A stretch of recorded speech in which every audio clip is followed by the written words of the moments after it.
Ito ang tanong ng isang follower na si Rain Hamoner. Legal ba ang maging instant traffic enforcer sa kalsada? Hi class, it's me again, Sir Da. Welcome to my informative blog. Hindi ito legal. Sa ilalim ng batas, tanging ang mga deputized enforcers lang ng LTO, MMDA at local government units ang maaring magmando ng batas trapiko. Ito ay nakasakad sa Republic Act 4136 na tanging mga otorisadong traffic enforcers lamang ang maaring magmando ng trapiko. Kung ikaw ay ordinaryong sibilyan, wala kang karapatan na humarang ng isang sasakyan sa kalsada. Bakit nga ba ito ipinagbabawal? Bukod sa walang legal na basihan, may tatlong rason at ito ang mga panganib na maaring mangyari sa kanila. Una, safety hazard. Delikado para sa sibilyan. Wala silang proper training or protective gear. Pwede silang masagasaan. Pangalawa, liability. Kung magkabanggaan ang dalawang sasakyan dahil sa maling senyas ng isang sibilyan, walang pananagutan ang gobyerno. Ang sibilyan mismo na nagmando ng trapiko ang maaring kasuhan ng reckless imprudence. Pangatlo, potong or abuso. Ang ilang peking enforcer ay ginagawa itong negosyo para manghingi ng barya sa mga driver. Kuya,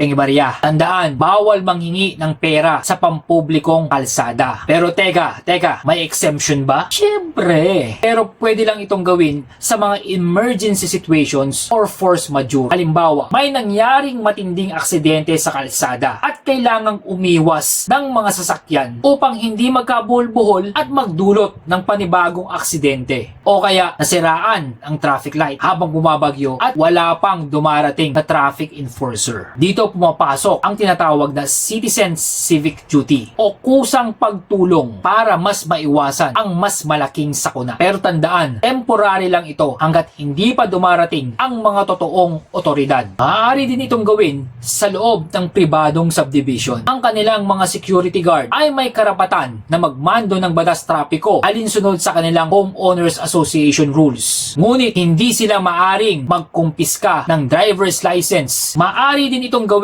sa mga school zones o pedestrian crossing. Ang mga volunteer na magulang o tinatawag na crossing guard o guro na voluntaryong nagpapatawid sa mga estudyante ay pinapayagang gawin ito upang magpahinto ng isang sasakyan gamit ang stop sign. Sana may natutunan ka sa aking informative vlog. Ako nga pala sa Sir Da. Always remember, road safety matters. Educate, not tolerate. Ano bang hinihintay mo? Pagkalat mo.